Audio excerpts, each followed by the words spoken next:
আসসালামু আলাইকুম ওয়া রাহমাতুল্লাহ। সংগ্রামী ছাত্র বন্ধুগণ, আমরা খেলাফত মজলিস ঢাকা মহানগর আওতাধীন উত্তরা মডেল জোনের উদ্যোগে আজকের এই বিক্ষোভ মিছিল পূর্ব সমাবেশে একত্রিত হয়েছি। আজকে আমাদের মাঝে কেন্দ্রীয় নায়েব আমির আল্লামা আহমদ আলী কাসেমি সাহেব বক্তব্য রাখবেন, জাতির উদ্দেশ্যে গুরুত্বপূর্ণ কথা বলবেন। আমি শুধু স্মরণ করে দিতে চাই, এই 56,000 ভূখণ্ডের প্রতি ইঞ্চি মাটি পাহারাদারির জন্য আপনারা কারা কারা প্রস্তুত আছেন?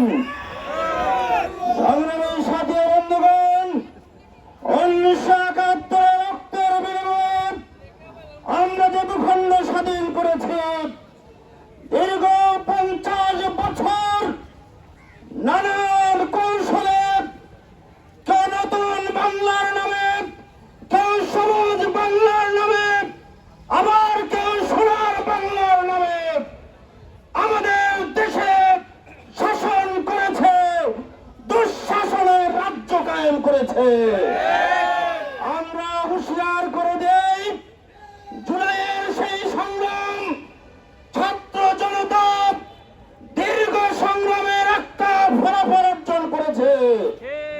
জাহেল এবং ফ্যাসিস্ট হাসিনার সরকার 16 বছর থেকে এই ভূখণ্ডের প্রতিটি মানুষের রক্ত চুষে তারা এমন পর্যায়ে উপনীত হয়েছে, পালিয়ে যাওয়ার সময় নিজের কাপড়ের কাপড়টাও নিয়ে যেতে পারে নাই।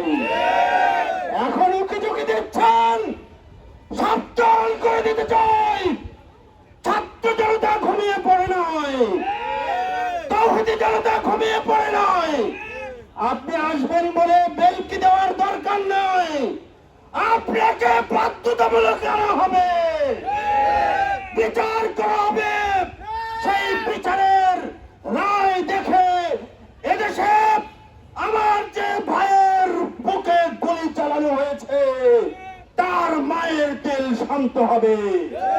আমার যে বোনকে বিধবা করা হয়েছে, যে শিশু সন্তানকে গুলি করে তার পিতামাতার কাছ থেকে কেড়ে নেওয়া হয়েছে, যেভাবে মানুষের অধিকার থেকে বঞ্চিত করা হয়েছে, সেই সমস্ত কোটি কোটি মানুষ আপনার বিচার দেখে তারা তাদের আত্মা শান্তি পাবে।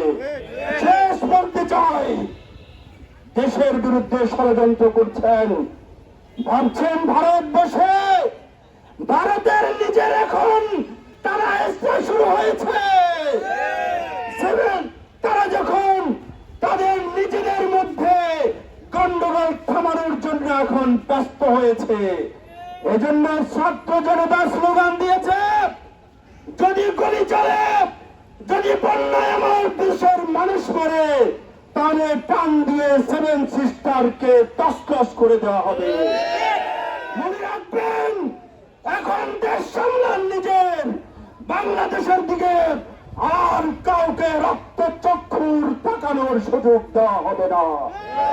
খেলাফত মজলিস দীর্ঘ সংগ্রাম করেছে, 16 বছর আমরা মাঠে ছিলাম, আমাদের বহু সংগ্রামী জনতা জেল খেটেছেন, আমাদের ছাত্ররা শাহাদাত বরণ করেছেন, আমাদের নায়েব আমির এখানে উপস্থিত আছেন। আজকে 13 বছর তার সন্তানকে গুম করা হয়েছে, এখনো হদিস পাওয়া যায় নাই। সুতরাং এসব ত্যাগ যাবে না, যাবে না, যাবে না। বিচারের মধ্য দিয়ে এই সব কিছু শুধু বুঝে নেওয়া হবে। সকলকে ধন্যবাদ। আসসালামু আলাইকুম ওয়া রাহমাতুল্লাহ।